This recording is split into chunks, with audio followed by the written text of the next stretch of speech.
انسانی حقوق کی واچ لسٹ میں شامل کر لیا، جس کی وجہ شہری آزادی محدود ہونا ہے۔ آج بھی اس وقت بھی اپوزیشن کو احتجاج کرنے کی، سیاسی سرگرمیاں کرنے کی، جلسہ کرنے کی اجازت نہیں ہے، کارنر میٹنگ تک نہیں کر سکتے، ان کے گھروں کو توڑا جاتا ہے۔ اس لیے وہ کہتے ہیں کہ شہری آزادیاں محدود ہونا، انسانی حقوق کے کارکنوں کو حکام کی جانب سے منمانے طریقے سے نشانہ بنانا، صحافیوں کو کالے قوانین کے ذریعے دبانا۔ اس رپورٹ میں یہ بھی کہا گیا ہے کہ پاکستان اس سال کی واچ لسٹ میں democratic Republican of Congo, Serbia, Italy اور امریکہ کے ساتھ شامل ہے، جس میں شہری آزادیوں میں تیزی سے کمی کا سامنا کرنے والے ممالک کی فہرست ہے۔ میرا خیال ہے کہ تھوڑے سے ہوش کے ناخن لینے چاہیے، آنکھیں کھلنی چاہیے۔ پھر کہا گیا ہے کہ پاکستان کی جانب سے کارکنوں کو، سیاسی کارکنوں کو مجرم بنا دینا، یہ بھی وجہ ہے۔ حزب اختلاف اور اقلیتوں کے حقوق احتجاج کو دبانا، ڈیجیٹل پابندیوں کے باعث ملک کو سیوکس مانیٹر واچ لسٹ میں شامل کیا گیا ہے۔ اب ڈیجیٹل میڈیا، سوشل میڈیا کو شیطانی میڈیا کہا گیا، اسلامی ٹچ دینے کی کوشش کی گئی، ڈیجیٹل میڈیا کو ڈیجیٹل دہشت گردی کہا گیا، پھر انٹرنیٹ پر پابندیاں عائد کی گئیں۔ آج بھی پاکستان میں انٹرنیٹ کی رفتار وہ نہیں دی جا رہی جو کہ دی جانی چاہیے۔ موبائل فون کمپنیوں کو یہ حکم دیا گیا کہ آپ نے پراپر سپیڈ نہیں دینی انٹرنیٹ کی، اور ایک خاص حد سے اوپر نہیں جانا تاکہ انٹرنیٹ کا آزادانہ استعمال نہ ہو سکے۔ پھر کہا گیا کہ حکومت نے بلوچ یکجہتی کمیٹی کی رہنما ڈاکٹر ماہرنگ بلوچ اور انسانی حقوق کی کارکن اور وکیل ایمان زینب مزاری کے خلاف جھوٹے الزامات عائد کیے، کیونکہ ماہرنگ بلوچ کے ساتھ بھی یہی حرکت کی گئی۔ ایمان مزاری کو بھی گرفتار کیا گیا، وجہ پیچھے پولیٹیکل تھی۔ ماہرنگ بلوچ کو سیاسی سرگرمیوں کی اجازت نہیں، ان کو انسداد دہشت گردی ایکٹ سمیت متعدد مجرمانہ الزامات کا سامنا ہے، کیونکہ انسداد دہشت گردی ایکٹ، بغاوت، غداری، یہ تو ہم نے ریوڑیوں کی طرح سرٹیفکیٹ بانٹے ہیں کہ آپ بھی دہشت گرد، آپ بھی دہشت گرد، آپ بھی دہشت گرد، آپ غدار، اور پتہ نہیں کیا کیا۔ بہرحال ایمان مزاری کو دہشت گردی کے الزام میں نشانہ بنایا گیا۔ پھر پشتون تحفظ موومنٹ پر پابندی لگانے کے لیے انسداد دہشت گردی ایکٹ استعمال کیا گیا 2024 میں، یہ بھی اس رپورٹ میں کہا گیا ہے۔ پھر پیکا ایکٹ، کالے قانون کا تذکرہ کیا گیا کہ اس پر ریاستی اداروں کے خلاف جھوٹی کہانیاں پھیلانے کا الزام لگایا گیا۔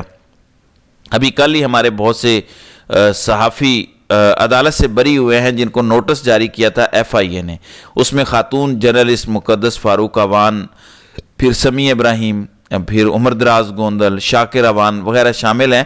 وہ سب کل بری ہوئے ہیں۔ پھر پیکا میں جنوری میں ترمیم کی گئی تاکہ آزادی اظہار پر اپنے کنٹرول کو مزید سخت کیا جا سکے۔ پھر سوشل میڈیا پلیٹ فارمز پر پابندیاں ہیں، ایکس فروری 2024 سے پاکستان میں بند ہے۔ تو یہ ساری وجوہات ہیں۔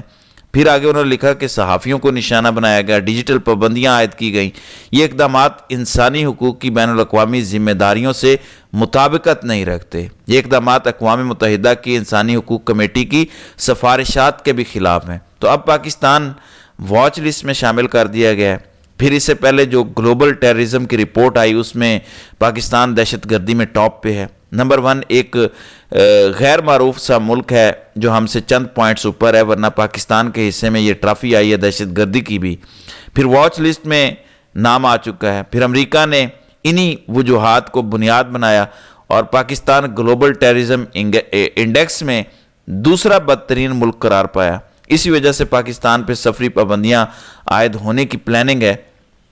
اب پاکستان کی طرف سے بھی خط لکھا گیا ہے، فرسٹ پاکستان گلوبل کے پلیٹ فارم سے یہ خط بھیجا گیا ہے امریکی صدر کو کہ آپ مہربانی کریں یہ پابندیاں پاکستان پر نہ لگائیں، انڈیویجولز پر لگائیں جو اس میں ملوث ہیں۔ اس لیے آپ یہ کام نہ کریں، ادروائز پاکستان کے 25 کروڑ عوام متاثر ہوں گے۔ میں بھی یہی کہوں گا کہ مجموعی طور پر پاکستان کو نشانہ نہیں بنانا چاہیے۔ جو لوگ اس میں ملوث ہیں، جنہوں نے 3 سالوں میں فسطائیت برپا کی، بنیادی انسانی حقوق پامال کیے، جمہوری آزادیوں کا قلع کما کیا، جنہوں نے سیاسی کارکنان، رہنماؤں اور میڈیا پرسنز کو گرفتار کیا، اٹھایا اور جیلوں میں ڈالا، پھر جنہوں نے الیکشن چوری کیا، ان سب پہ پابندیاں ہونی چاہیے۔ بہرحال یہ خط لکھا گیا ہے، اب دیکھتے ہیں کہ اس خط کا جواب کیا آتا ہے اور کیا اثرات مرتب ہوتے ہیں۔ وہاں پر پاکستان کا ڈائسپورا اور PTI کے پروفیشنلز بھی ایکٹیو ہیں، وہ بھی چاہتے ہیں کہ پاکستان پر پابندیاں نہ لگیں بلکہ انڈیویجولز پر پابندیاں لگیں تاکہ یہ سارا کا سارا معاملہ ٹارگیٹڈ ہو اور ان کو نقصان پہنچے جو یہ گھٹیا کام کر رہے ہیں، جو ظلم کر رہے ہیں۔ بہرحال یہ اب تک کی سچویشن ہے، تو آگے آگے ہوتا ہے کیا؟ تو ناظرین کرام، آپ کی اس ویڈیو کے حوالے سے کیا رائے ہے؟ آپ اپنی رائے کا اظہار کامنٹ سیکشن میں ضرور کیجئے گا۔